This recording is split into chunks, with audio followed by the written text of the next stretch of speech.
வணக்கம். நெருப்பு தமிழர். ஈரோடு இடைத்தேர்தல்.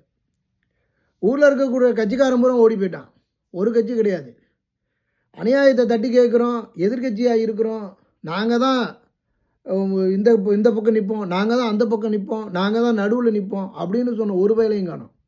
ஈரோடு இடைத்தேர்தல் கேட்டால் அநியாயத்தை தட்டி கேட்குறேன்னு சொல்கிற அரசியல் கட்சிகளுக்காரன் பூரா சமைஞ்ச மாதிரி வீட்டுக்குள்ளே போய் உட்காந்துக்கிட்டான். எவனும் இனிமேல் வெளியில் வரமாட்டான்.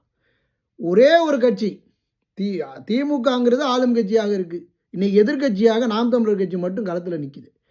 அநியாயம் நடக்கும்போது அந்த அநியாயத்தை தட்டி கேட்கணும்னா அதற்கு எல்லாரும் களத்துக்கு வரணும். இவன் பூரா களத்துக்கு வராமல் நேற்று சமைஞ்சு போன பொண்ணு மாதிரி உட்காந்துட்டு இருக்கிறான். இவங்களுக்கு ஈரோடு இடைத்தேர்தல் முடிஞ்சதுக்கப்புறம் தான் தண்ணியை ஊற்றி வெளியில் கொண்டு வரணும். இவங்கெல்லாம் எதுக்கு கட்சியாக இவ்வளோ பேர் இருக்கிறானுங்க?